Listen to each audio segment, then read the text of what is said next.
நாளொரு இறைவார்த்தை நலமாகும் நம் வாழ்க்கை.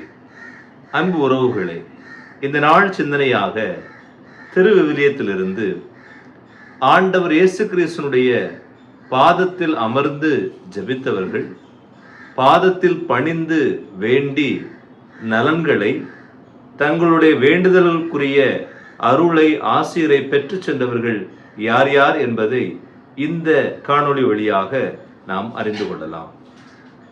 நாம் வாழுகின்ற இந்த உலகில் பல்வேறு மனிதர்கள் பல்வேறு விதமான தொழில்களை, பதவி பட்டங்களை அல்லது பல்வேறு நிலைகளில் உயர ஆசைப்படுகிறோமே தவிர, யாரும் முற்காலத்தில் இருந்தது போல நம்முடைய ஆசிரியரின் அருகாமையில் அமர்ந்து அவர் சொல்வதை கற்று தெரிந்து அதிலிருந்து நலன்களை பெற்றுக்கொள்ள வேண்டும் என்ற ஞானம், அறிவு, நிலைப்பாடு குறைந்து வருகிறது.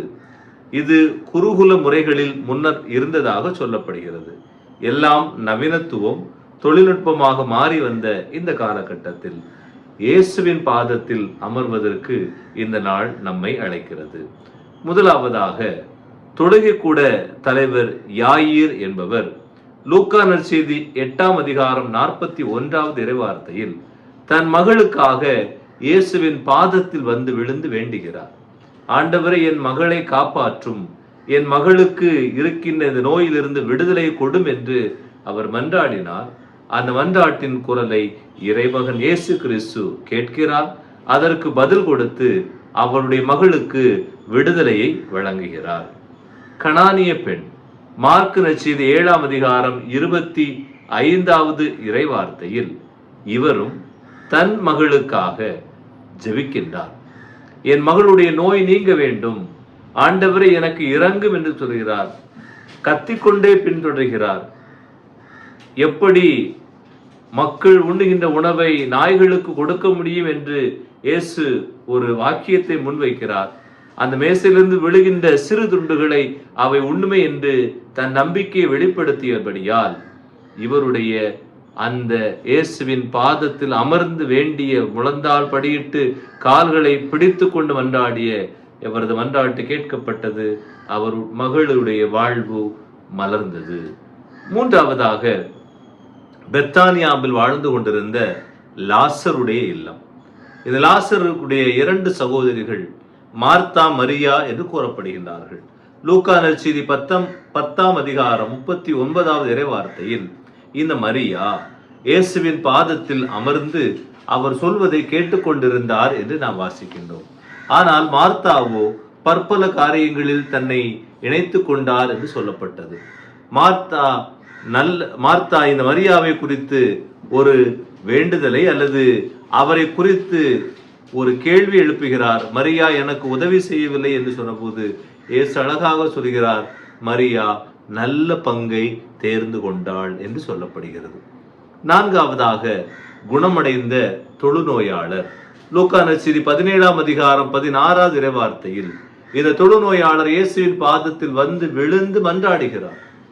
அவருடைய பாதத்தை பற்றி பிடித்து அவர் ஜெபிக்கிறார். அதன்படியாக அவரது தொழுநோய் நீங்கியது.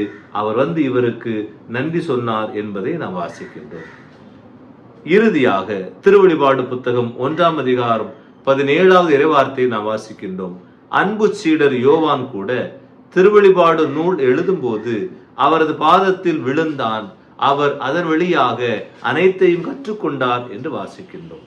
அப்படியாக இந்த திருவெளிப்பாட்டு புத்தகத்தை எழுதுவதற்கு முன்பாக யோவான் இயேசுனுடைய பாதத்தை பற்றி பிடித்து அவரை நோக்கி மன்றாடினார். அதன்படியாக அவர் அனைத்தையும் நற்சிந்தனையோடு எழுத முடிந்தது என்று சொல்லப்படுகிறது.